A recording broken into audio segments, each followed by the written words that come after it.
Well, hello everybody. Welcome to Monday and Aquarius Rising Africa. And I know we were supposed to have the show last night or yesterday morning for you guys. But as you know, life in Africa can sometimes get a little bit tough with power and stuff. Although I have to tell you, it wasn't a power outage last night, but I did have power issues. So yeah, we are. Apparently we're fine and we're good to go today. But anyway, before we get going, I just want to give a beautiful and very grateful shout out to our amazing sponsor, SunKidz, the creators of Home Rife Machine.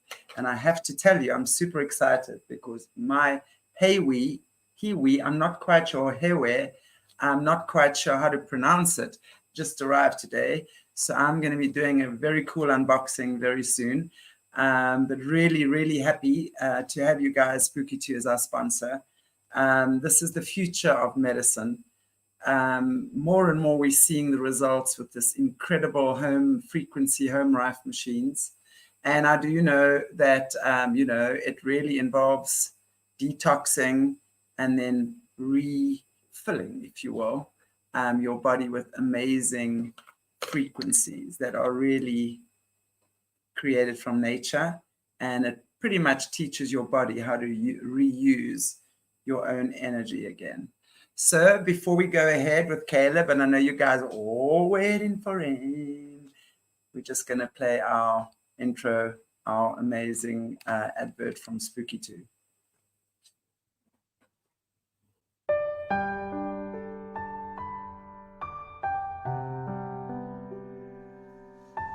I'm Barry Novis.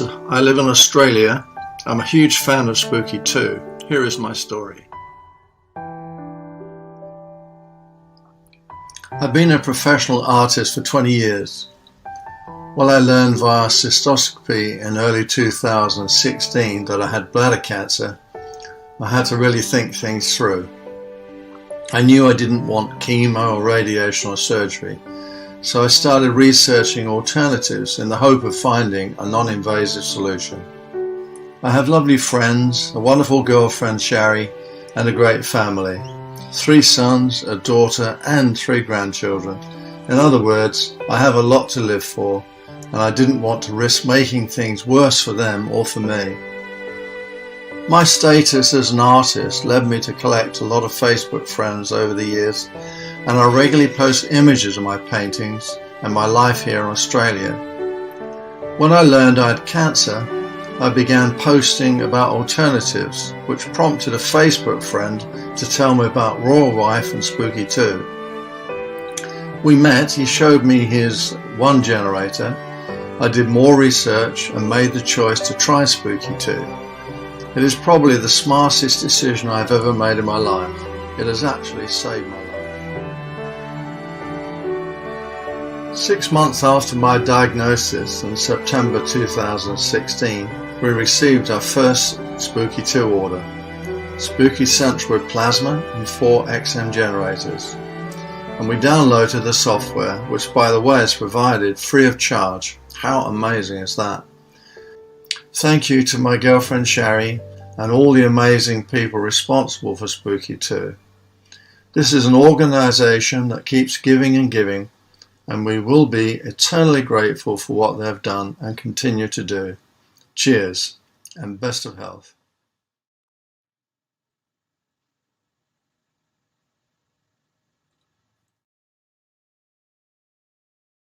Best of health indeed. An amazing product.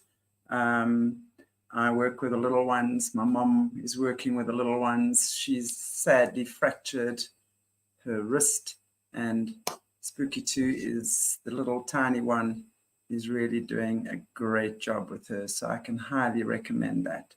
So anyone wants to purchase your home rife machine, you're welcome to drop my name as often as you like to get your 5% discount on the machine. So, yay, Caleb, where are you? Hello, Morné. Hello, Caleb. And I just want, before we begin, Caleb, if you can just open for us in prayer, please. Sure. Heavenly Father, we thank you for today. Thank you for another chance to share some information, another chance to expose some truths. Just ask that you protect us. You keep your hand on us. Thank you for your provision. Thank you for everything that you do and who you are. In Jesus' name, amen. Amen. Thank you. Caleb, before we start, there's just a comment I'd like to respond to, please. Morné, if you can just pop it up. All right. When we got onto the show today, I saw this comment from Understanding Conspiracy. I will be watching. I reserve judgment until I hear what is said in the show, but I hope you do not butcher my life's work here with no credit given. Okay, I would just like to start off by telling you that there was no way anyone was going to be butchering your life's work on this show. In fact, what Caleb was going to do was, and still is, by the way, is give your channel a credit because he actually respects the work you've done. I've not watched your channel, I have to be honest, but I think what we're doing here, Caleb has personal experience of these things. So he's coming from the inside out, and I'm sure you could probably learn a thing or two from him. We don't make it our business to steal anyone's work or use it without giving credit. So, but what he is and what he has said to me actually off air is that you've done quite a bit of research, and what he wanted to do was, in fact, refer people to your channel because of the research that you've done. Okay, so I think we just need to calm down a little bit before we jump to any conclusions. Caleb is coming from a place where he himself has personal experience of these clowns and Rephaim. I don't even know how to pronounce the word. Okay, so just to set that clear and just to set that record straight, but I'm glad to know that you're watching, because I think all of us that are actually in this on this journey together could benefit from each other, working together, exposing these atrocities that have been going on since forever. And for those of you who've been watching Caleb now for, I think it's maybe 6 weeks you've been on, you've exposed some truths that we've only ever heard about. I don't know mostly of what people, the things you talk about. And I know, like with Jessie Zabota on our channel as well, who's been trained as the Queen Mother of Darkness as a child. She's been talking to us about these things for a very long time. Caleb, you are one that's experienced these things from every angle, and one of the very, very few people that has actually been in the thick of it, come out and living to tell the story. It is a minefield out there, and I'm glad that we can set the record straight for you. So, and I will just say that, and I'm sure Caleb will say that too, Understanding Conspiracy, that your channel is well researched, but Caleb is coming from personal experience rather than research. Okay, so let's just understand that. Cool, Caleb. Thank you. I'm very glad to have you here. And I know this is a topic we've been talking, well, kind of like there's been, a lot of speculation around that, about what these clowns are. For me, they've always creeped the heck out of me. So, Caleb, over to you. Thank you so much for being here and for sharing your story. I always think of the song "Stuck in the Middle with You." The clowns to the left of me and jokers to the right. Here I am, stuck in the middle with you. And that makes me think of that every time I say the word clown. So exactly. I mean, I know when we were actually putting together some stuff for the channel, Morné came up with some horrific images. I don't know. Do you want us to show some of the images, or how do you want to do? Do you want to talk about your experience? Let's start talking Okay, cool. first. Yeah, cool. Then I'm going to hand over to you, and you can just share with us your experience of these clowns. Well, as was previously mentioned about myself, I'm half German, half Native American. And in both cultures, there's a strong history about clowns. This isn't my attempt to deep dive into the history of them or any of the esoteric knowledge that there is about clowns, but it is an attempt to give my experience with them. I was a Freemason, and my family has been involved with Freemasonry and the shrine for a long time. Every shrine I've ever seen always has a circus, and every circus always has clowns. And so they used to come to my dad's place and play their band music and drive their little cars up and down the street, and in my opinion, just in general, be creepy. So as a young boy, I got to see that quite often. As a Native American, there's a lot of traditions in my tribe where they're not venerated. People don't care for clowns. In fact, they often warn you to stay the heck away from clowns. Like, you don't see too many natives going to circuses. They don't like the clowns. Some of the connotations that are involved in that. And it does go pretty deep. And that's where I refer to Understanding Conspiracy about that, because he does a pretty good job of exposing that truth, or the dark side of the clowning world. There's a lot of references to Nephilim, Rephaim, or demons, or whatever you want to call them. And that's where my experience personally with these comes in at some point. So now we just got done talking about crystals not too long ago, mentioning or talking a bit about crystals.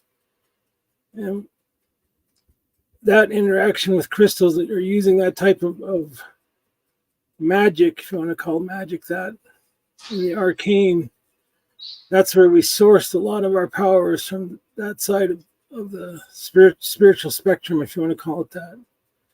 I call it chaos. I'm sure by now everybody's seen the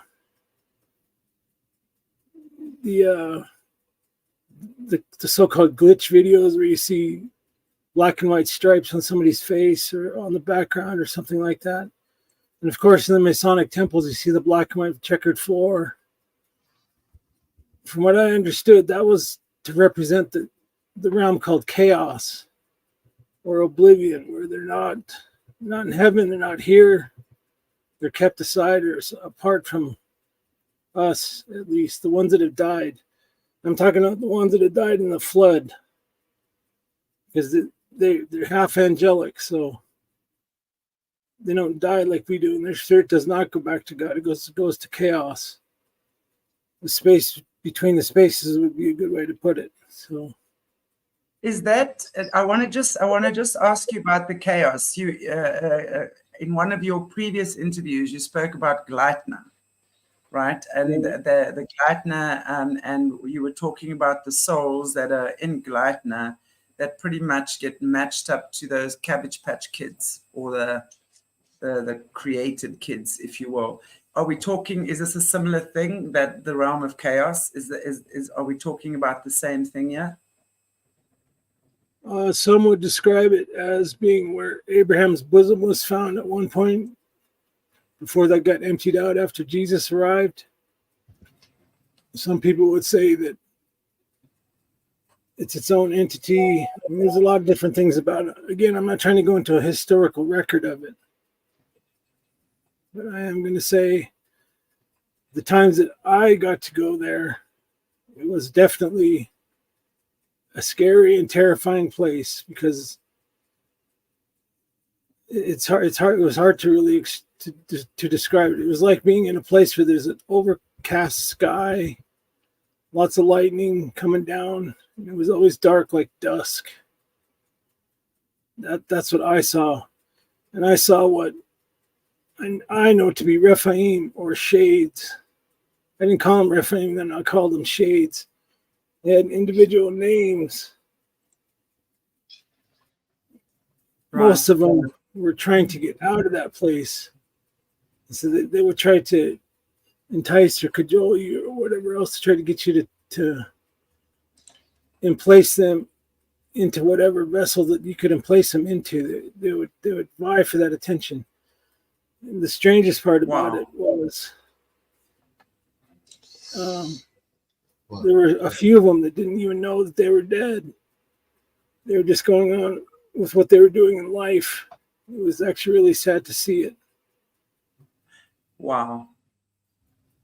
Just on that note, sorry to chime in, and I don't mean to interrupt you there, but that for me is very, very interesting, because I have often, I have the gift of being able to see beyond the physical as well. And there have certainly been times where I have seen spirits that have not crossed over, but they don't seem particularly unhappy. There was one time I remember, I was in a house, and many years before that, the great-grandfather actually died he fell asleep in the chair, and while he was asleep, he died. And he just remained there. And he wasn't angry, he just thought he was alive, right? And I also know somehow that when these people don't cross over, or when these spirits rather don't cross over, they remain there, but can get angry because they think they're alive. And then when no one can see them anymore, then they start wreaking havoc in the house, like throwing things around and breaking things and stuff like that. Are we talking about the same thing here? From what I could see, yes. It wasn't my point and purpose to be there to see all these things and make a guess about them. But what I got to see, it was the strangest thing in the world to notice these people didn't seem to know that they were dead. And from what I understood, that this was part of an initiation. I didn't just travel down there just because I felt like taking a stroll in the land of the dead. This is an initiation into a master level of incantation and enchantment. Right. Right. So this is part of your training? Yes. Okay. Can you tell us more about that? Incantation and enchantment. Enchantment, as you say. Another time I will. Okay. I'm trying to make the correlation between the crystals and the crystalline realm and how they resonate, how they interact with each other and what they do. I'm not going to be able to explain all of it, but yeah. Again, I'm not trying to give you a detailed history. You'll have to go to Understanding Conspiracies channel to find that depth if you want to hear about it. But from my personal experience, just as growing up as a child, go to gatherings or powwows, and they would call these guys who are dressed funny, painted in black and white, and scary faces, or what some people would say were funny faces. I didn't think they're funny. They're terrifying to me when I was a child. They called them contraries. That's what they called them, was contraries. And that's obviously the English translation from my native tongue. In my native tongue, it means something a little different than that, but that's the closest I could get to explain what they are. And these contraries would go through the gathering, and they would, quote, chase these Rephaim or these spirits away. I'm not sure if they were actually chasing them away or if they're just inviting more of them, but that's what I was given to understand as a child, what that was about. I always grew up with those stories all the time and every other thing. And then by the time I hit the system, and I was in this Scotch family, we were heavily involved in the Scottish Rite Freemasonry, and the shrine. Like I said, we got to see clowns all the time. There's always references to clowns inside the house, which just bothered me to give me nightmares some nights. So the connection with crystals of the crystalline realm, think of the two words, crystals and crystalline realm, and how they interact, how they're able to come here, and people call them demons these days. That's a real super general term. I always call them Rephaim.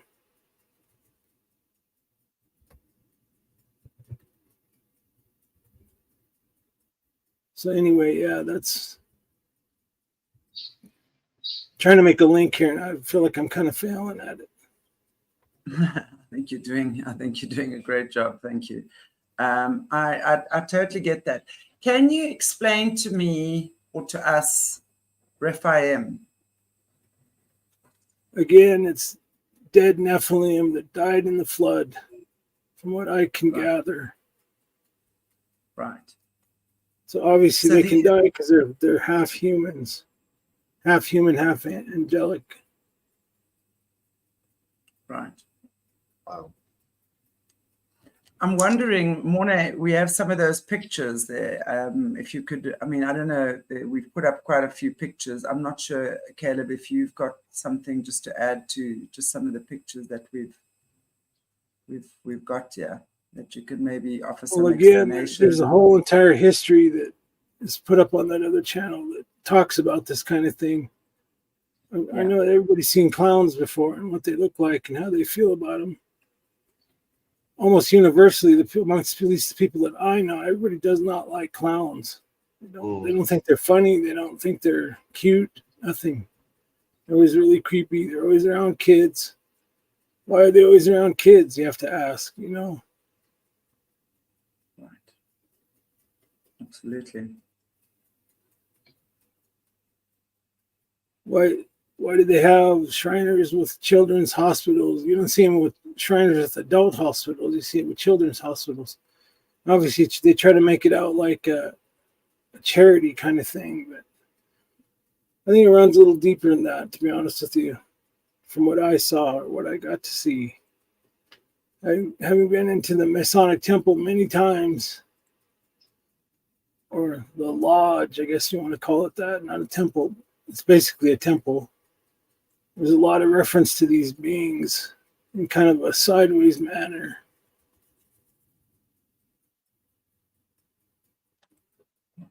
So we're going to have to kind of go back to referring about crystals and how they work.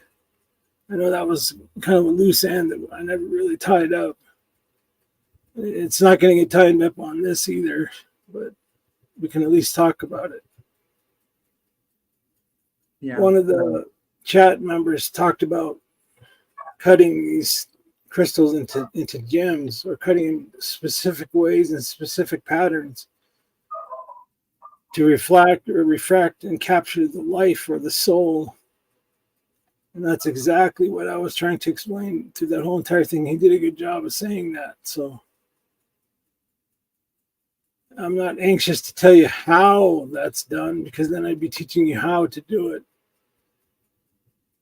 So I'll try to explain it as much as I can.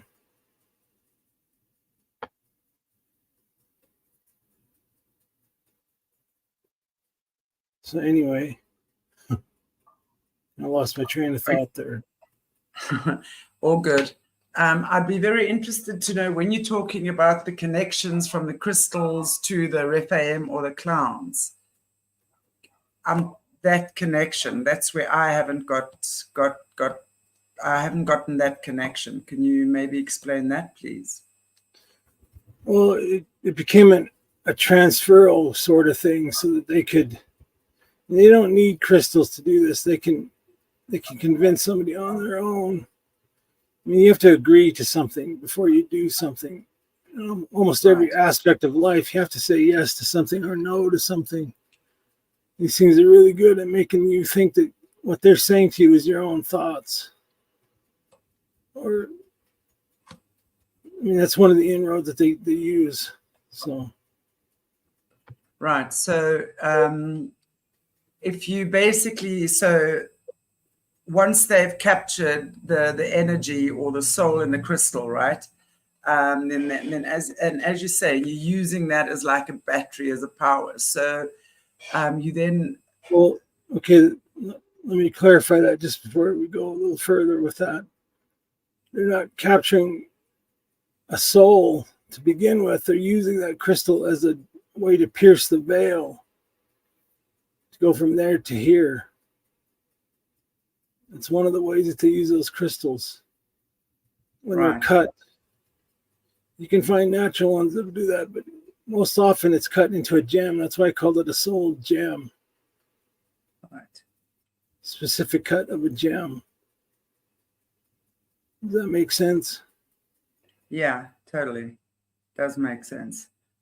And then when you say, would that gem then be used to penetrate whatever or whoever you needed to, and make that person think that that's their own thoughts? Is that what you're saying? In a real general way, yes. But it's a way to pierce the veil that they can easily avail themselves to be here. Right.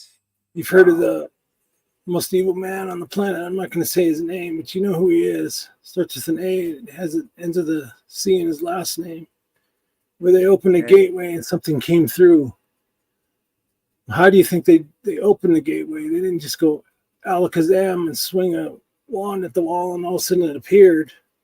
There was a lot of ritual involved with that. A lot of crystals, a lot of soul gems, a lot of things that powered on our side of the veil to open that rift.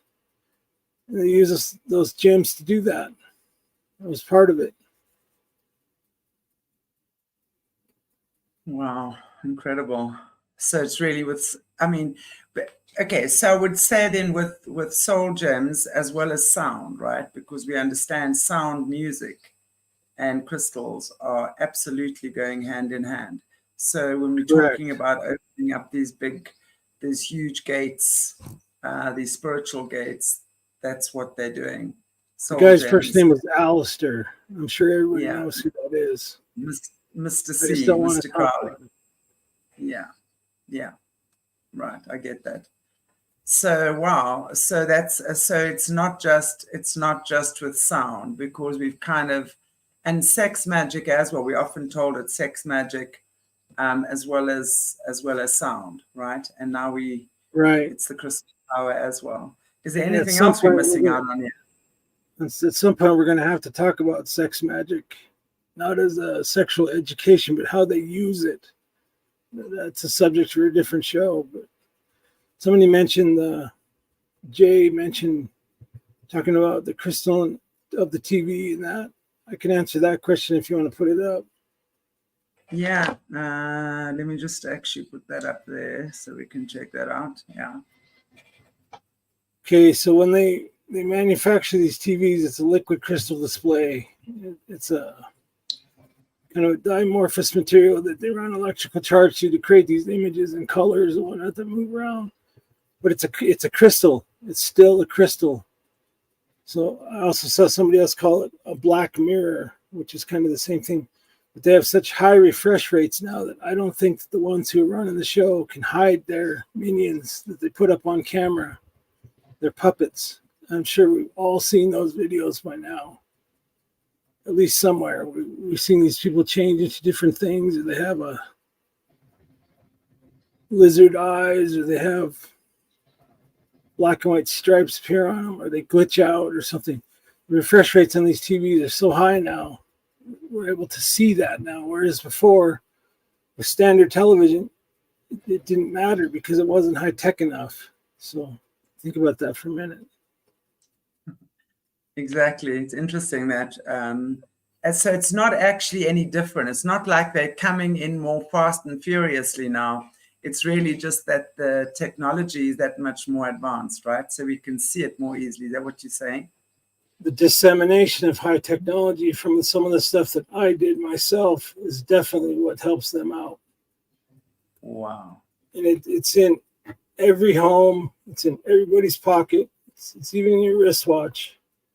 You're walking around covered in crystals all the time, or looking at it, or staring at it, or involved with it somehow. It started with radio.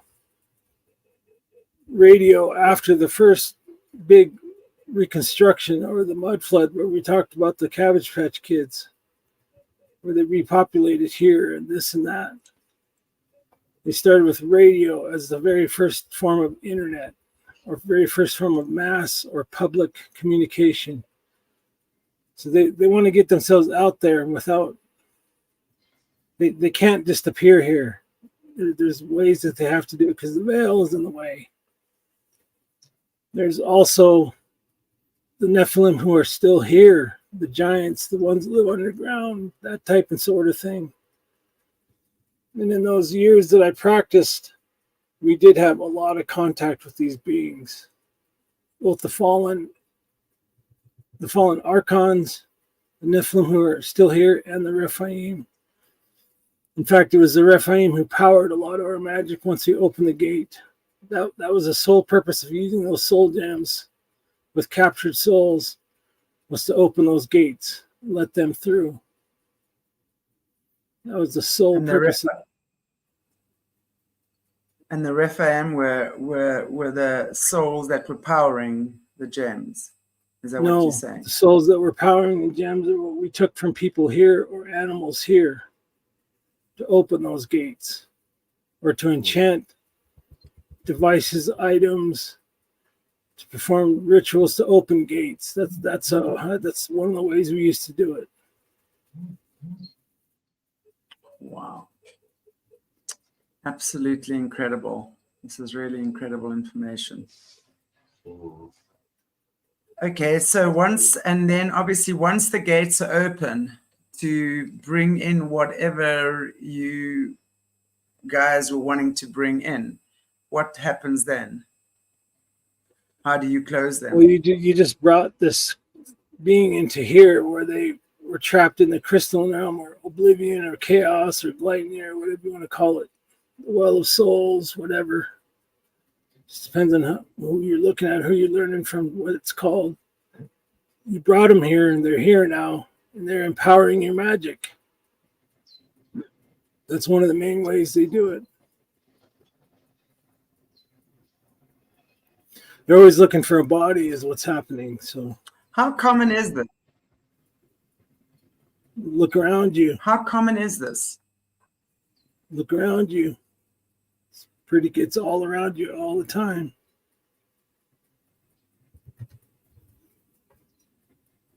I mean, I know it's happening around us, and I know, but we kind of tend to think that it's really just, or tend to believe rather, that it's really just a smaller percentage of what's really happening. But there again, I guess, even if it is a smaller percentage of people that are actively doing this, right?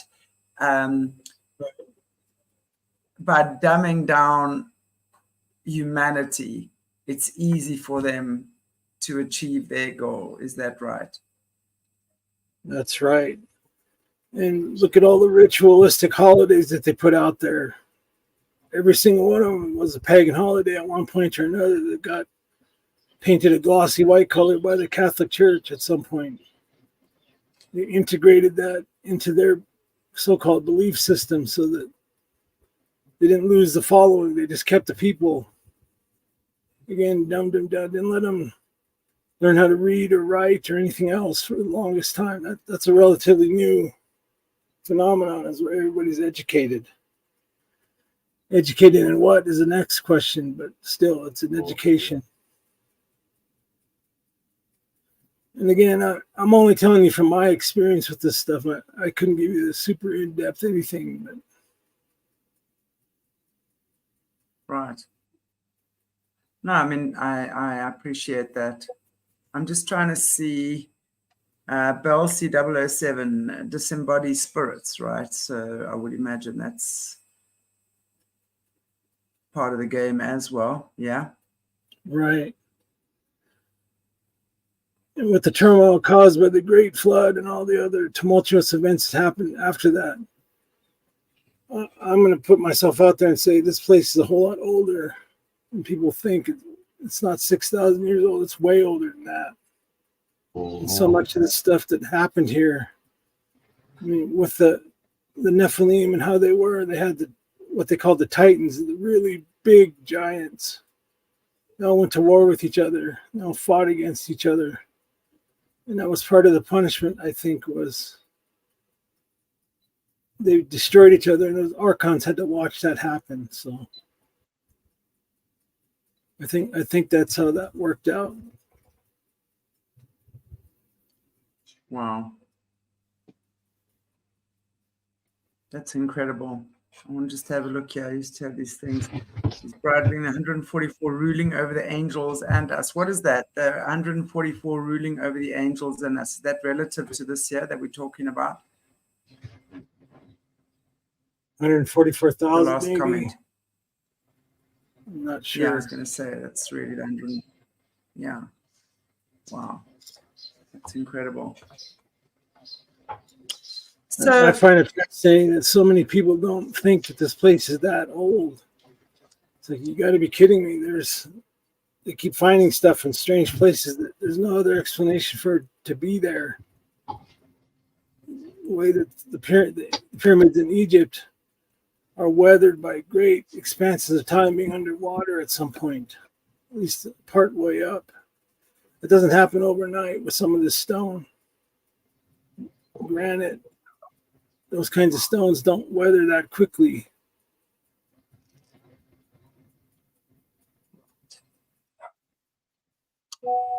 I think we've certainly been lied to a lot. There's a lot of information that we still need to learn, and I think things are coming to the fore now. But I think what's really interesting for me as well is exactly the stuff we're talking about. These the fallen ones and what they getting up to, or up to, down to, right? Right. Yeah. Wow. Well, that gets into the subject matter of how they do this. And I'm not really anxious to teach how they did it. So I would feel like I was telling too much about it if I'd said that. Well, I'm sure we would need a lot more education than to run off and go and do it ourselves now. But it is just interesting to understand, the concept, really, the outline, and why, really why. For us, I think more than anything, it's trying to come to grips with why they're doing this, what we're dealing with, and how do we elevate ourselves out of this. Well, again, my personal experience with these things wasn't to try to get out of anything. I was trying to get deeper into it. So I was trying to, I don't want to say form pacts or anything, but that's basically what it boiled down to, was making agreements with them in exchange for power.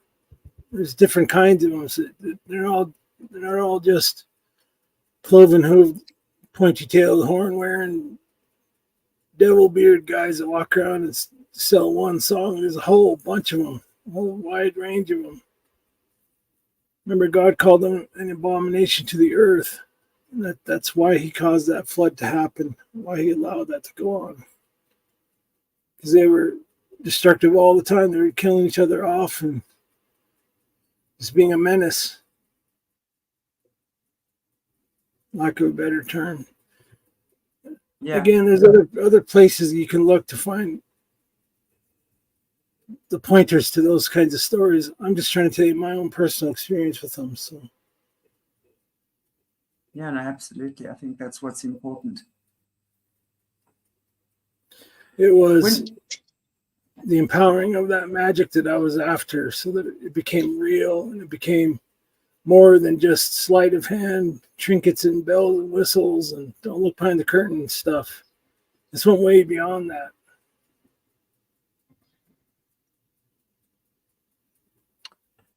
Can you elaborate on that? I understand that there's obviously stuff you can't speak about, because I do get that you don't want to expose too much other than what you can. But can you expand on the type of magic, the type of power that these things actually hold, and what was available to you? Well, I've told you that there's 9 magics that I know of. And if you know anything about the Bible, there's also 9 spiritual gifts that God gives you. So it's a direct convolution of God's gifts to you. So it's kind of an opposite of the negative of the positive. Let's put it that way. Right. They even use some of the same language. But somebody asked if the Nephilim or the Rephaim resemble clowns when you enter the spiritual world. Yes, that's definitely one of the things you see. And it is a whole lot scarier than any pictures that you see. A whole lot scarier. Goodness. And in fact, they quite often attack me through nightmares. And I've told you about some of them, Chantelle, but that's how they appear. And it's not like a circus clown that look creepy enough by themselves. They are definitely, for lack of a better term, insane would be what I'd say about them. Insane. I wonder if Morné, you can maybe put up some of those pictures, because I mean that's okay. That's one. Right. I'm interested to know why they would take on the shape of clowns, though. Right? What about clowns is so appealing to them? I mean, look at that one with the dog. I mean,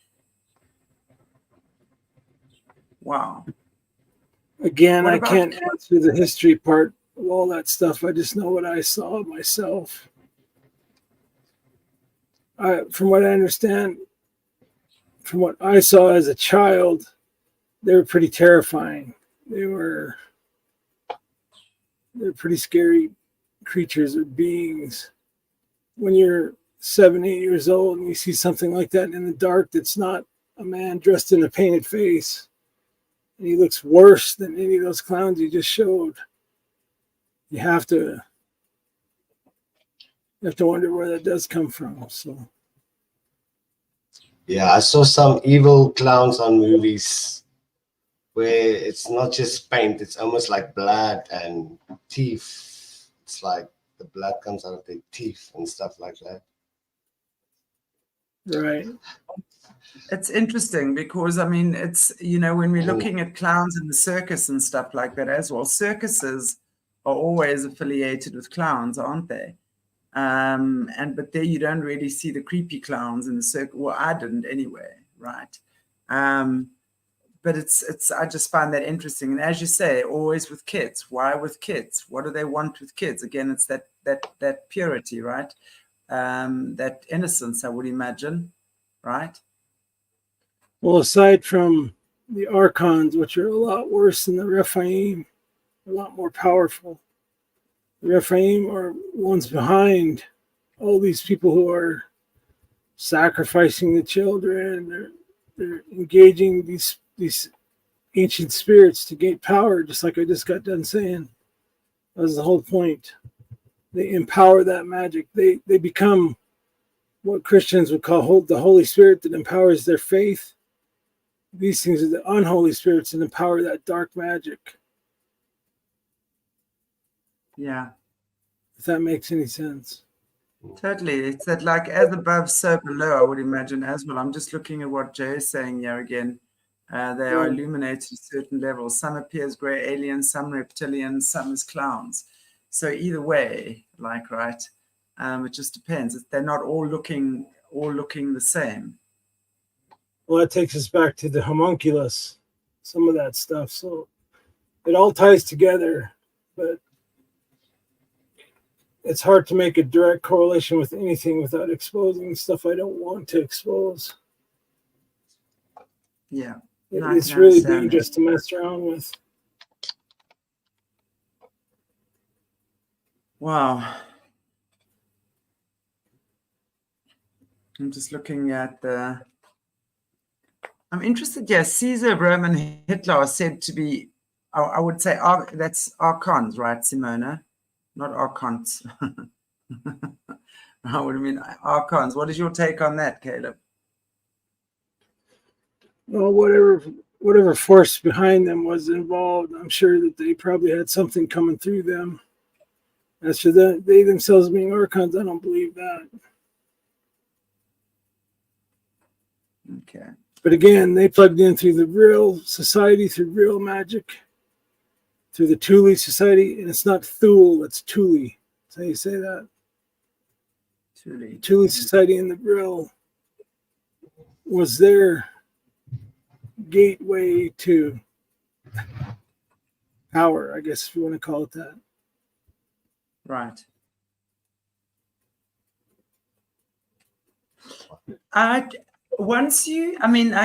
Just going back to those spiritual gates that are opened and in the way that they are, how long do they stay open for?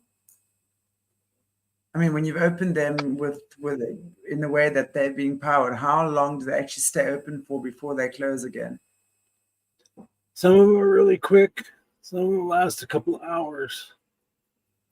Depends on the ritual that you perform. Right. Bear in mind that it takes something out of you as well as those soul gems that were empowered to run that ritual in the first place. Soul crystals, whatever you want to call them. I call them soul gems because it makes more sense to me, but because that's what I saw them as. I didn't see them as raw crystals. Like your amethyst, I couldn't use that effectively because it's raw still. So it has to be cut into shapes, and obviously the guys would know exactly. Deliberate refraction points to focus that energy. Right. Right. So when we're looking at quartz, for example, normal white quartz crystal, and you're often going to find it's cut into those points, right? Is that a good one? Is that a common one that is used? Really, any kind of crystal. Yes, that's one they use a lot. We didn't go super deep into the crystal. I just tried to point out a few things. But there's different properties for different materials, and different colors affect different frequencies. Different cuts affect different frequencies. It's like a speaker box for a speaker, basically. You can have just a raw speaker sitting on the table and you'll hear stuff through it. If you put it inside a tuned speaker box, you'll hear more stuff out of it. If that makes any sense. Or a flashlight that has that mirrored cone that projects the light forward instead of just having a light bulb hanging in empty air. It provides focus. It provides a direction for that light to go in. When we were entrapping these things, the souls I'm talking about, you guide them into this using a combination of crystals. So, and then the crystals would obviously have to, you would, according to every crystal's frequency, because every crystal has different frequencies, right? We understand that. So you would then need to know how to combine those frequencies and how to work them together. You can't just be taking a random crystal there, one there, and one there, and just putting them together and hoping for the best, right? I wouldn't do that anyway, just because some of those things are lethally poisonous in combinations like that. That's something that most people don't When you say poisonous, what do you mean by that? When you say a crystal is cause cancer, cause illness, and cause mental incapacitation, different things like that. But wouldn't that be part of the objective if you were using it for the dark or nefarious purposes, is to actually hurt someone, harm someone, kill someone, whatever? I'm not talking about hurting or harming or killing anybody. You got to protect yourself first. So it pays to educate yourself on what you're dealing with. Like if you only heard about guns and you just went and picked one up and just started randomly playing with it without knowing anything about it, you stand a better than even chance of killing yourself, hurting yourself really bad. So think about that for a second. I understand that completely, but someone who's an expert with guns, for example, would know how to use them and how to create the greatest destruction out of using certain guns, right? Right. And there again, like if a master of crystals if there's such a thing, would know exactly what crystals to use that that can be combined, that creates the greatest distraction or poison or pain, right? So my point is that wouldn't these people who are using these crystals in a destructive way use them for nefarious purposes, as you say, for the poison that they can give off, harm, or whatever? Right. It's definitely part of it. I said there's those 4 different colors of the magic. So you got the ones that are straddling the fence, the ones that are supposedly good, the dark ones, and the red shade ones are death worshippers. So depends on which one you're trying to follow. So the 4 levels or the 4 colors of magic would be black, red, gray, and I think the other one was white, right? Yeah.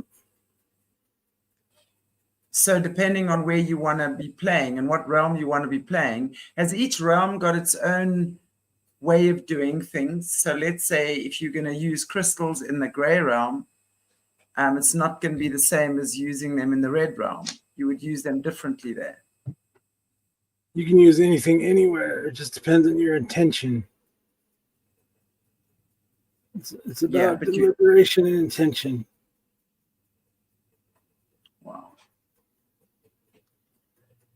Wow. So there's a lot of these guys that are out there that know exactly what they're doing. So again, understanding crystal magic and stuff like that, it's really just understanding that we really need to. Well, it's one of the fundamentals of alchemy, using crystals. We haven't touched on necromancy, we haven't touched on divination, we haven't touched on hardly anything else. We've been kind of stuck in alchemy for a while. So right. But I think once we've understood that, we would then be able to move on to those other things. You know, speaking of necromancy, because wouldn't necromancy, now that necromancy is obviously talking to the dead and communing with the dead, right? Would that be the same as someone who's a medium? So someone who is channeling spirits that have crossed over, whether they are of the dark or of the light, would it be considered the same thing in the eyes of God? When I practiced it, I didn't try to communicate with the dead at all. I was focused on trying to raise the dead. Right. So you were trying to raise the dead. Why? What purpose did that give you? Why not was my answer. Because it was something powerful to do. So you could then raise them. And let me ask you this. Were you able to raise anything like that, the dead? Small animals. And what did they do then? Did they become these obviously spirits that you could manipulate and control and use for your own purposes? Or you handed it over to the Rephaim so they could do their thing with it. And then the Rephaim was giving you power in different ways. So it was an exchange. Can I ask what you were, what was an exchange? In terms of power? Yeah.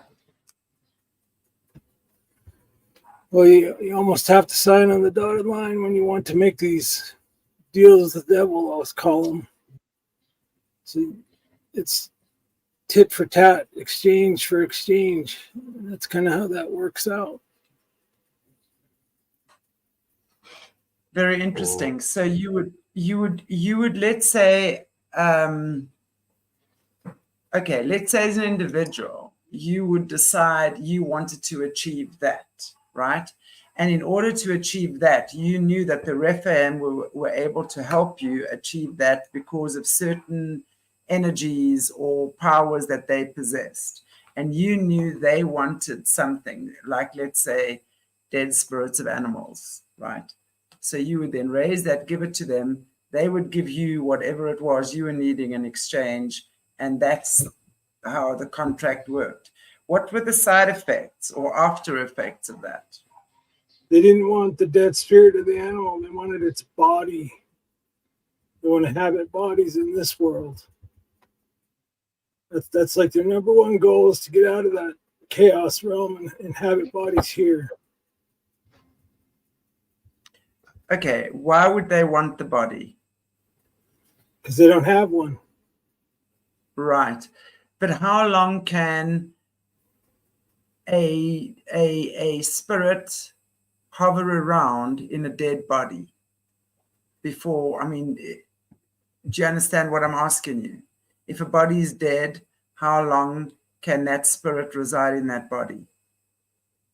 Once I made that deal with them, I didn't concern myself with how it happened or what happened after that.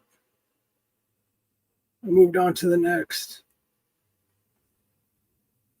This is just my experience I'm talking about. I'm not talking about in general what would happen, because I didn't pay too much attention to that.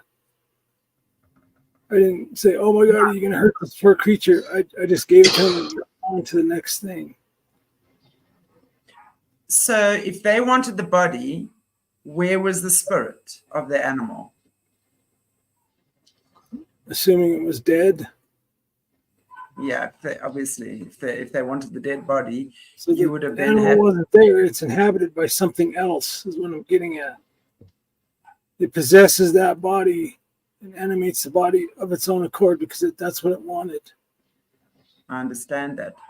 What happened to the spirit of the animal that was dead, though? I don't know. I didn't ask the animal where it was going. I just did what I did. Was that not when you would then take that spirit of the animal and capture it in a soul gem or something? That's what I'm asking. Not always. Right. Well, let's hope the spirit went back to God. That's all I can say. Because I'm hoping that would probably, I would imagine, when we're looking at the amount of animal sacrifice that happens. I mean, when we're hearing, I mean, I know we've been, just in conversations with Jesse over the years, and we understand what happens, how obsessed they are with animals in the system, right? Not just for,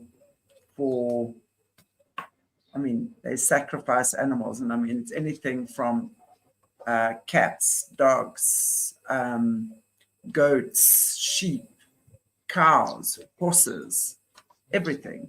They'll take anything they can get, right? Anything. So, yeah. Wow. And there's different types, and like I said, they're all different kinds. Some are a lot more powerful than others. So, yeah, I get that. Makes sense though, because if you're looking, I mean, I've always said, I don't believe animals are evil. But when we're actually looking at how certain animals are, like, when they belong to these dark creatures of the night, these people that I call the creatures of the night, and they've been possessed by this evil spirit, which they've now traded for whatever it is, right? So it's not necessarily the animal itself that's evil, but it's more the spirit that inhabits that body, right? Correct. That is evil. It's like with humans. Exactly. No, I'm not trying to harp on that one subject. Like, that's all I did all the time, every single time. I had different purposes and goals for what I was doing. The primary purpose for me was to gain mastery so that I can move on to the next magic. That was the primary goal for myself. Very selfish and pretty much uncaring at the time. Well, I think that's really what the dark's about, right? And I mean, I go back to what what I always say on this channel, from the beginning, when they have identified babies and children as having bloodlines and special gifts. And I mean, if we're looking at your, what you've told us about your bloodlines as well, being half Native American, half German, having those strong bloodlines, and I know your German bloodlines are very strong as well as spiritual gifts, they absolutely would have put a target on your back from the beginning, and they literally, their main objective is to make sure that the kids experience no love. It's all pain, it's all torture, it's all stripping you of every human quality that is possible, so that they can have human beings or people doing this type of stuff, because that serves their purpose, right? Right. I want to go back a second to the homunculus.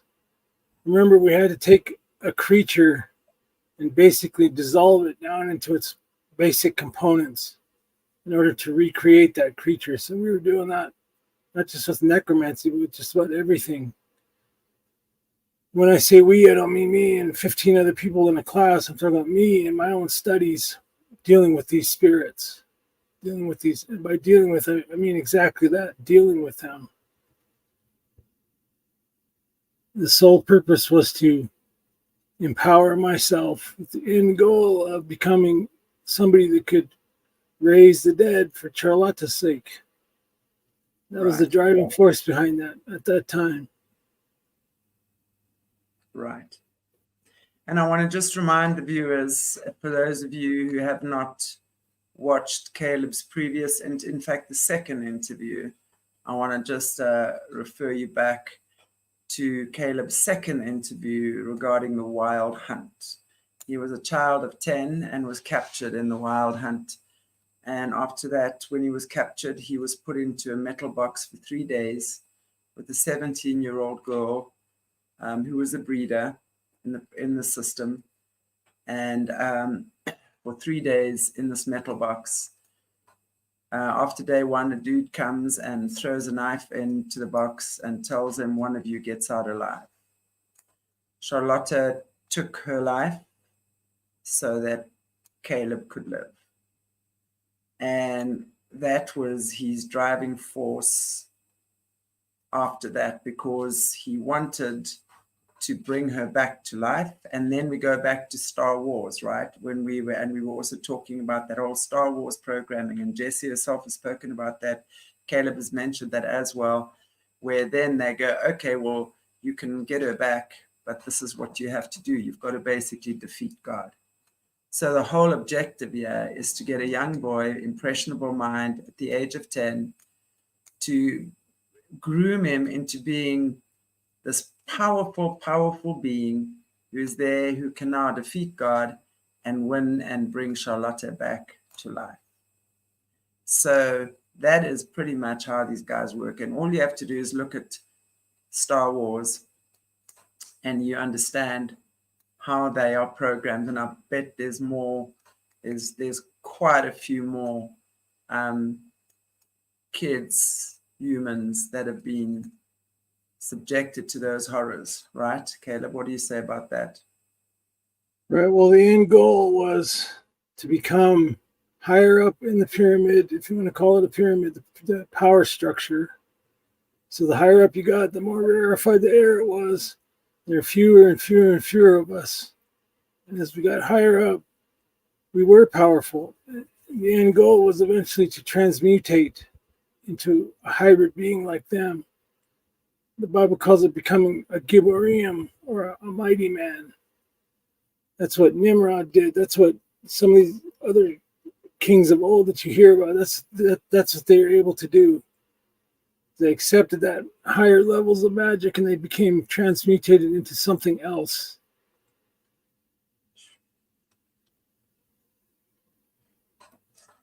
What was the something else? You become like the Nephilim were.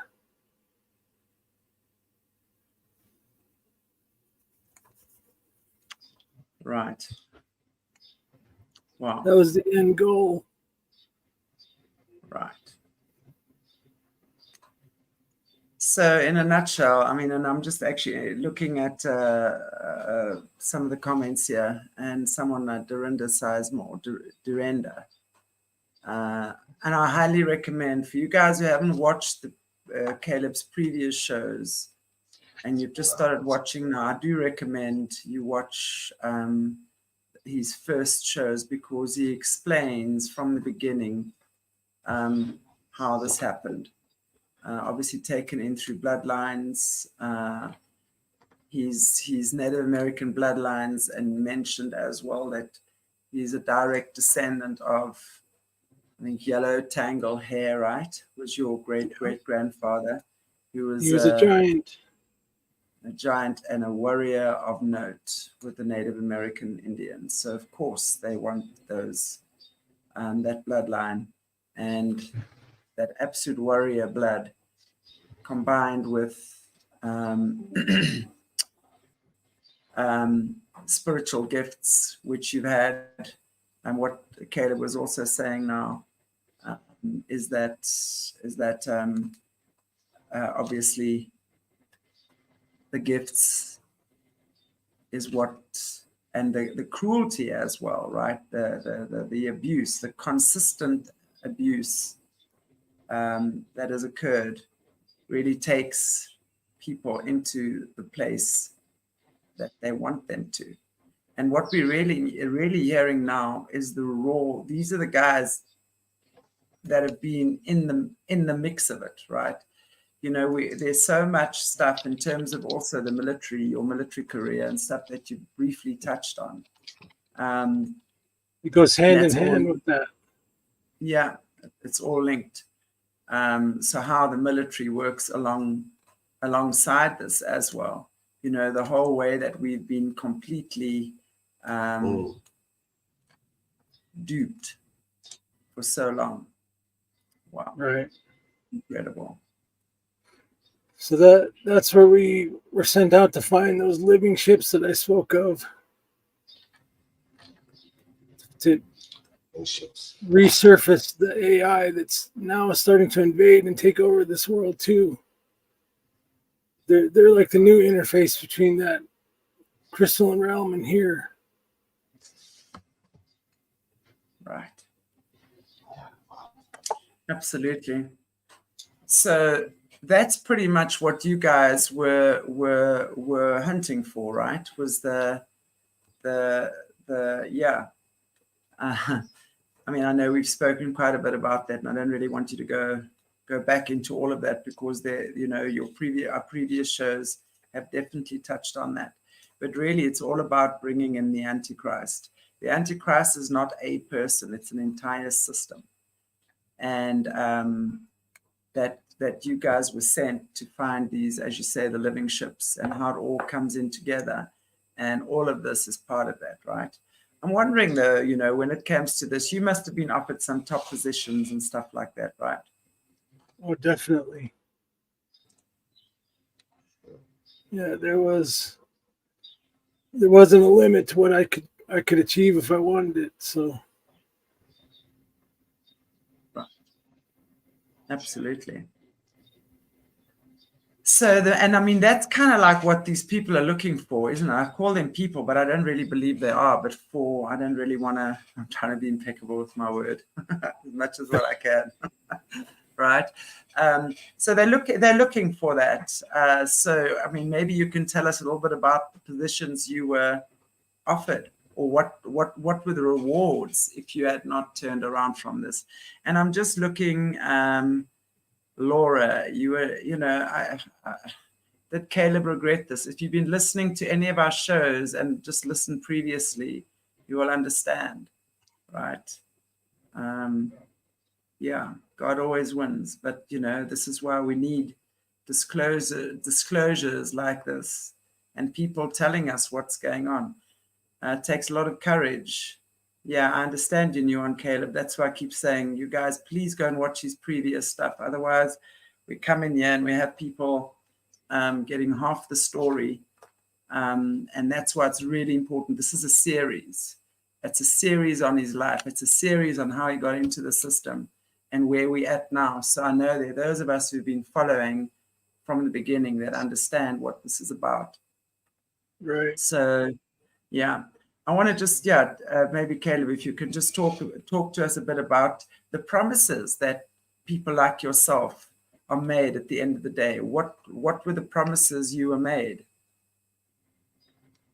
Well, after a while, I moved past the trinkets and bells and whistles garbage, I call it, because that's all it is. It's just sleight of hand and illusion. That's one of the very first magics you master. You move into the real power, I call it. And that's where they do focus on you learning how to use crystals and other items. Crystals aren't the only way to do it. To begin to perform real spellcraft. These things will help you open portals. They'll help you. You can manifest money. You can manifest things all the way around you if you wanted to. It just depends on how far you want it to go. There's no limit. The limiting factor was you yourself and what you could think of. I know the Bible does talk about that too, that if he didn't just confuse the language, man would eventually reach the heavens if they're united enough. I don't think that the Tower of Babel was a tower. I think it was a gate they were trying to open. Oh. Because they found the first 48 gates and they're looking for that 49th gate, which you find in Logath. Right. Wow. So it's and again it brings me, it takes us back to what you were saying. When we always talk about the faith. I mean, you have pretty much seen it all. I know there's not much you have not seen and experienced, right? So you would know firsthand that these guys, they have the utmost faith in what they do, right? Oh, absolutely. And which is why they are able to create the evil that they do. So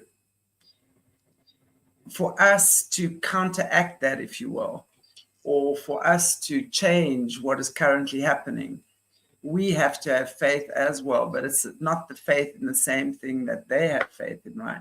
We have faith in God, right? Maybe you can speak to us a little bit about that again. Because the very first thing that's really super important for any of this to function for you personally in your own lives is you have to wake up. You can't be asleep here. Those evil creatures and beings and spirits and everything else, they don't sleep at all, ever.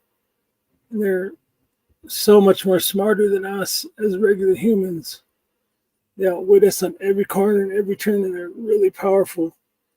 So once you wake up to that fact first, you can start to understand that this isn't something you can do by yourself. You need God to empower you back to where you should have been from the beginning of anything that was thrown away by our ancestor Adam. Once you understand that, this stuff becomes a moot point, it becomes irrelevant, and it becomes powerless. And the other thing too, part of that awakening is understanding that you have to agree with these things in order for them to work on you or work in you. You have to agree to it. And that can be through ignorance or it can be deliberate. Right. And they make it about as hard as possible to have faith in God. They'll try to pull you 16 different ways to Sunday. And then after that, they'll pull you 16 more different ways to Sunday to get you to not believe in God or the fact that he's real or that he will empower you with something that's far more powerful than anything they can offer. I am trying to sound the siren song of the counterculture here. I am trying to do that. We are the counterculture, those of us that are in the position to resist this.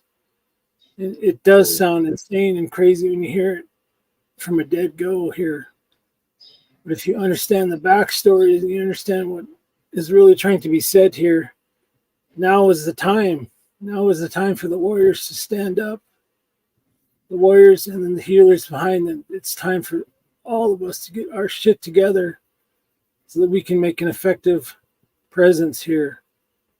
Not so that we can be our own powerful entities, but so that we can help people wake up and come to the realization that this is a fallen world and it is going to come to an end one way or another.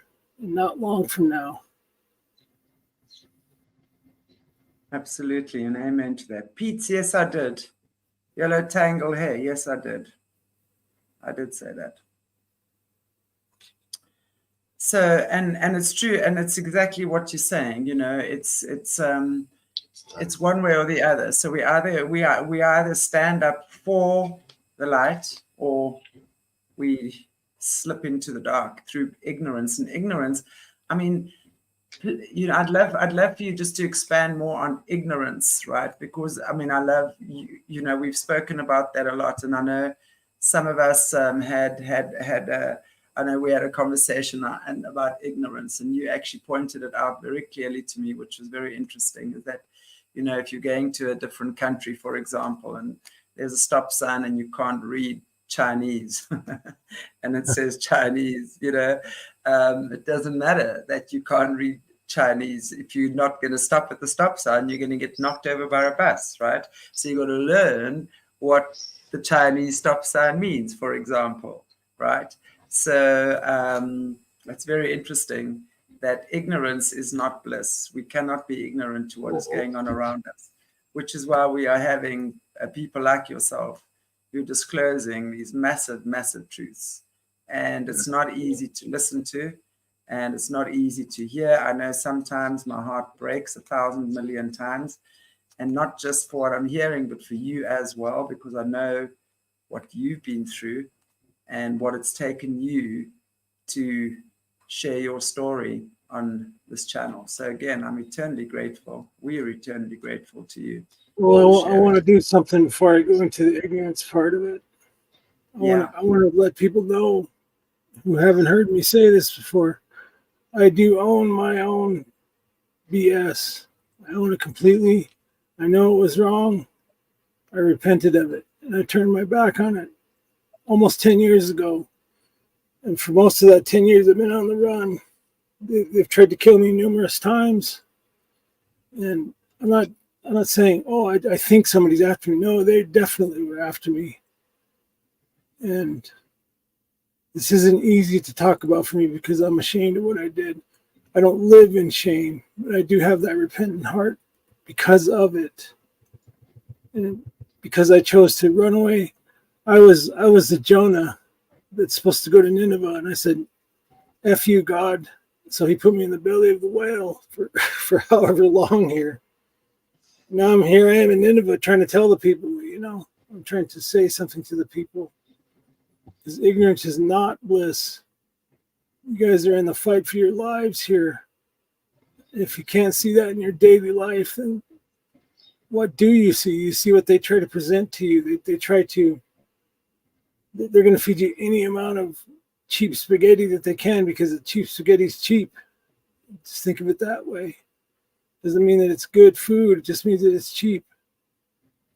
And they can keep you preoccupied with that in any way, shape, or form. They use entertainment, they use sex, they use drugs, they use alcohol, they use all kinds of different things to get you to look away from the truth.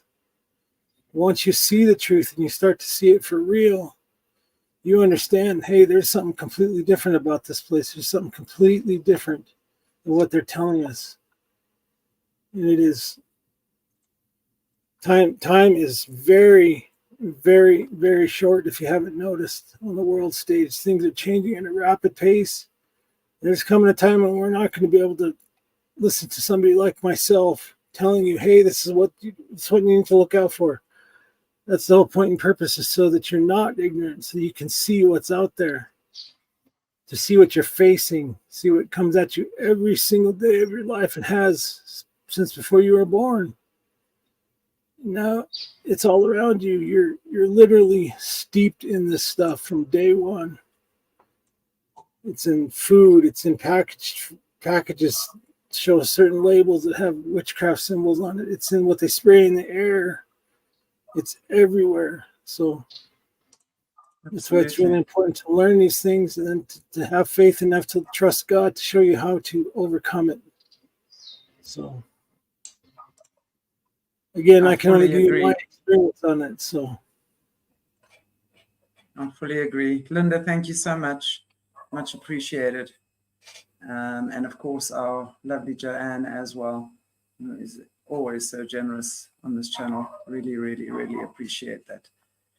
And it's so true what you're saying, I mean, we're surrounded by it. And I'm going to refer people again, a movie that you actually told me to watch a few months is it They Listen? Hang on. Is that the title of it? They Live. They Live. Very, very interesting. They Live. It's really understanding subliminal programming. And, through, I mean, these guys, once they put on these glasses, it was, it's a story. I'm not going to go into it, but then you can see who the humans are and who the Rephaim, Nephilim, whatever, walking around in human bodies, because it's been around since forever. And as you say, it's not just occurring now. It hasn't just started occurring now. It's always been, it's been around for a very long time. It's just that now, with our technology, we're able to see it differently. And finally, thank God that the pandemic actually was the thing that woke many of us up to this, right? I know it was supposed to really dumb us down even more, but God has a wonderful way of working with us and creating miracles, right? Arranging his miracles. So many of us have woken up during this time, and that has been a blessing in disguise. Well, it pays to be prepared. I mean, some of this stuff sounds too amazing to be real, or like it's just some kind of made-up fantasy. I wish I could tell you that it was. You got people who are in my former position now who are actively doing this every single day of the week. They don't pick one day to go worship their gods. They do it every single day, and they don't stop. And again, it's like you said, the end goal is to bring in that system and bring in this final conflict. That's the whole point. They know that for sure. They know it without any doubt whatsoever. So for us to get into semantical arguments or denominational arguments or any of this other nonsense that they got us with rings through our nose following blindly is ridiculous. Wake up. It's time to wake up. It's time to do something about this.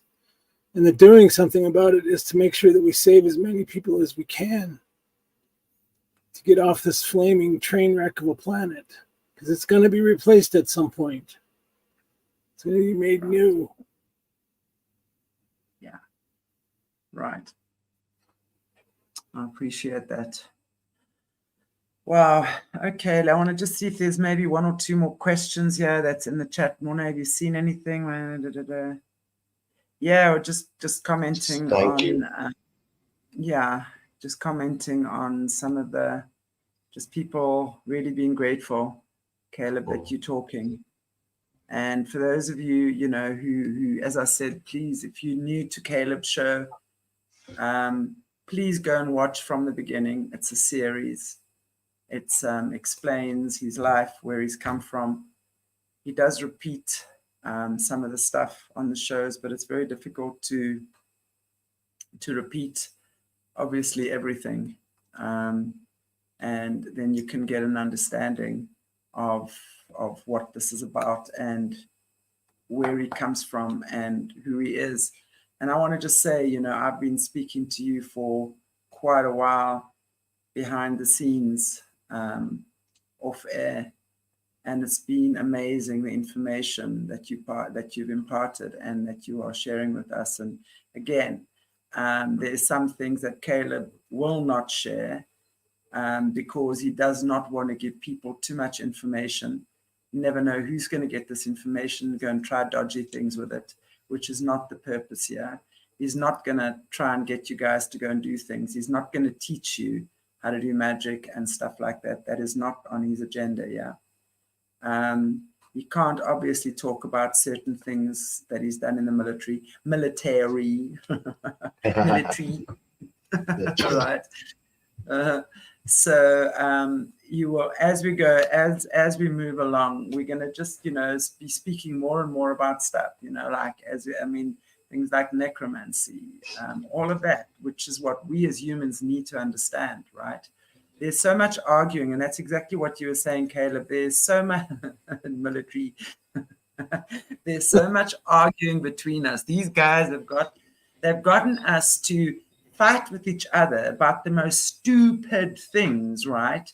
Really, I mean, and when we just look at the whole Tartaria series, right? And I know there's so much more, but Tartaria was one of the things that also worked me up to a lot of what we're talking about now in the last couple of years. And we understand how effectively they've done the whole divide and conquer thing over the years. And we've just sucked it in and we've just kind of fallen for it. But this is why I'm glad with the pandemic, God had his way of working and waking people up as well. So I'm very grateful that we are doing this together. And, as Caleb says, we're a team. So it's not even about anything else other than the fact that we've got to consider ourselves a team. I know Caleb had very strong leadership abilities in his military career. So he understands all about teamwork. Maybe you can just talk to us a little bit, Caleb, before we end off today's show on being a team. What does that mean in the way that we are right now? Well, I came up in a very inducted family in all different kinds of things, masonry, the shrine, the military, whatever you want to say about any of that. Most of my brothers are all officers in the U.S. Army. The highest ranking one is a full colonel. My dad was a major. I achieved the rank of captain in one of the services. I'm still not going to say which one. We all understood that we had a responsibility to those who followed us, who were coming in our footsteps, basically. I was always taught to lead from the front. Not an armchair captain whatsoever. I will go do this before you will. That's how I always used to teach my boys when we go out. I call them my boys even though we're about the same age because I was like their father figure. And I had to make sure that we got there safely and we got through whatever operations that we were in part of without losing anybody if we could. But if we did, that community is so small that it's really heartfelt. It's really devastating to lose somebody that you've known like that for a long time. They're closer than your own family. And so that's why I equated this as a team here, a team effort. It's not to put people down. It's not to throw people under the bus. It's not to fight and argue behind the scenes. None of that stuff for me. I'll be the very first one to put the squash on that. I'll tell you to buck up and take it on the chin if that's what you got to do. We're going to do it together, all of us. We're going to learn together. We're going to get through this. And we're going to fight where we have to fight. And if somebody dies, we're going to mourn for them. We're going to keep going. We're just going to keep going. And that's what we have to do. So teamwork for me is just pushing through even when you don't want to. You don't want to let your other teammates down, so you keep going. You keep going, you're going. Indeed. Thank you. And I just, I think, who is it? Stacy wants to know if you were in Black Ops. Can you answer that? Black Ops is like a misused term all the time, but when I tell you that I was involved in some things that I can't tell you about, that is exactly what I mean, is I can't tell you about it. There you go. I was always told that nobody would know what I was doing or where I was going. They wouldn't know any kind of context.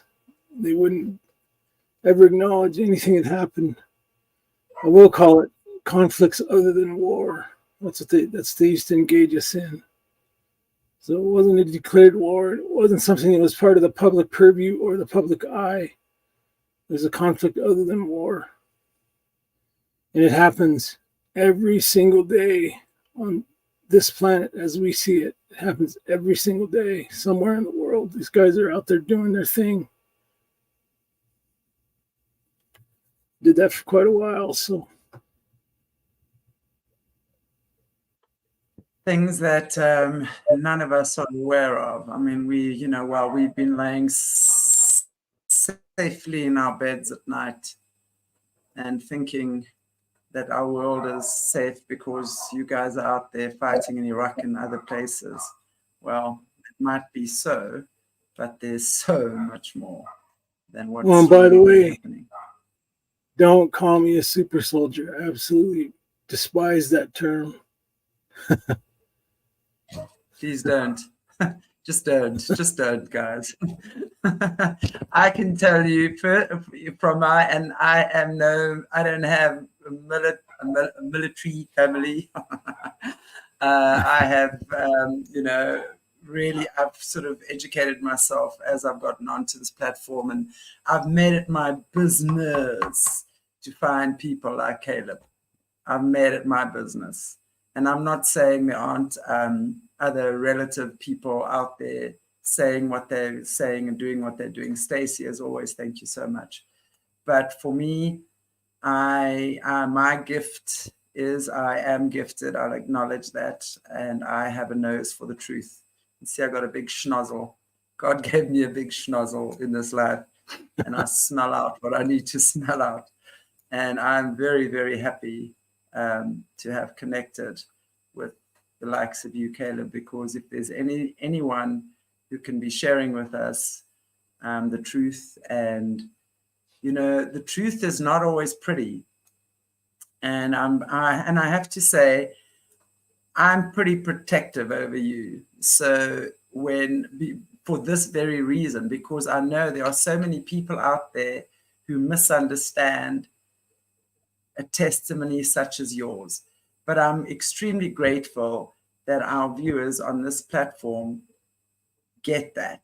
They get, and I've been saying for a long time, especially when I started interviewing Jesse 3 years ago, it's people like you who we are waiting for.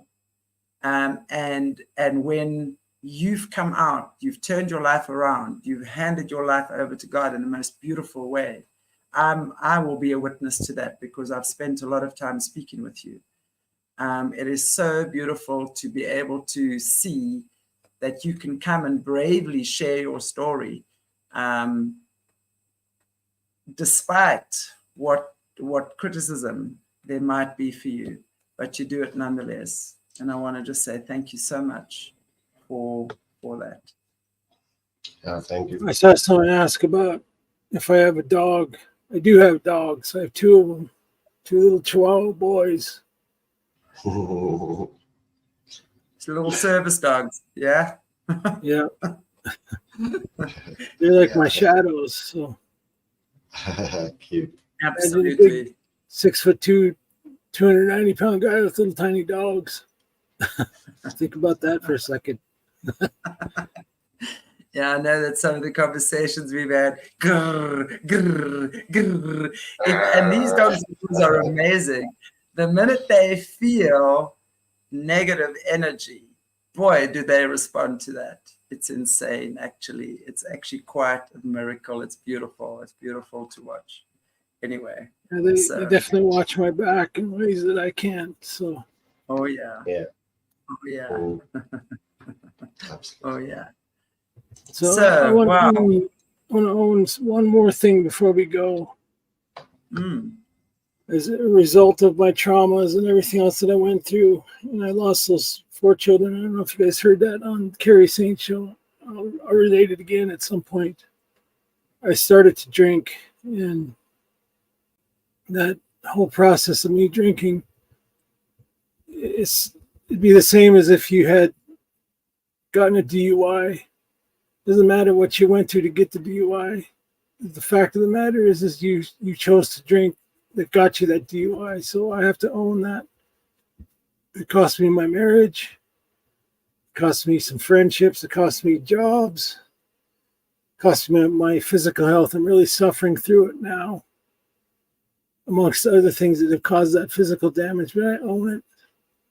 I want you to know that it's not an easy struggle all the time, but I'm not perfect is what I'm getting at here. I got problems and struggles too. I'm not anything special, I'm just a man that made a lot of mistakes who's been forgiven. And that's the most important thing I could say. So, but I own it. It's my fault. It's my problem. I would never speak ill of the other side of that story. And it is what it is now. But I want to put that out there before anybody else can say anything about me for any reason. I will always own my own issue. I'll always do it. And if it helps you to hear that, so you can own your own shit, for lack of a better term, then just know that I did it first. I did it publicly. I did it in front of all of you. I got nothing to hide. I don't have anything to hide besides my identity, because I don't want to be murdered in my sleep. I don't want to get blown up in my house or whatever. They do those kinds of things because I used to do that to other people myself, so that I know how dangerous it is. So,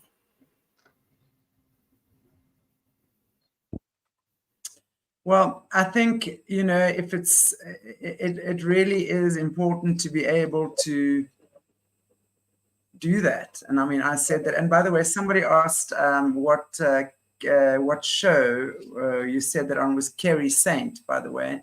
Kerry Saint, we did an interview with her, and that was on adoption and abuse, because obviously Caleb was also adopted. And a lot of this is coming from the adopted or stolen children, so to speak. They're not adopted, many of them. They're actually stolen from their mothers at birth and stuff like that. So it's very important. And that's where we spoke about that as well. So adoption and the abuse goes hand in hand. It starts with the adoption. So anyway, so any of you want to catch that show, brilliant show with Kerry Saint. She's the adoption advocate on our Focus on Australia channel. Amazing lady. So you guys can go and catch that interview that we did on Friday as well. Cool. Caleb, thank you so much. I really appreciate that. And I'm not sure if there's anything else you'd like to close off with before. Well, I just wanted to say that I appreciate Understanding Conspiracy and his work that he has done, because it is an amazing body of work. And I totally appreciate every video that he comes up with, because it says stuff that I can't say or won't say. There's obviously more to the story than meets the eye, and we can go on 4 or 5 shows into this and continue down that trail if you really want to. I do appreciate him putting the work out there that he does. So check him out. Wonderful. Appreciate you too. Okay, on that note, would you like to end off for us in prayer, please? Sure. Heavenly Father, again, thank you for another good showing. Thank you for more revelation of truth. I thank you for helping me get through this, because some of this is very hard to talk about. Thank you for forgiveness, for mercy. Thank you for grace. I thank you for everything that you do for us. I ask you to provide us with all we need and help us to become a unified body, a true body, not the fake one that you see that all they want is money. I just ask that you keep us going, keep us sustained, protect us, open doors that need open and close others that need closed. Above all else, help us keep our eyes on you so that we know the right direction to go every single time. In Jesus' name, amen.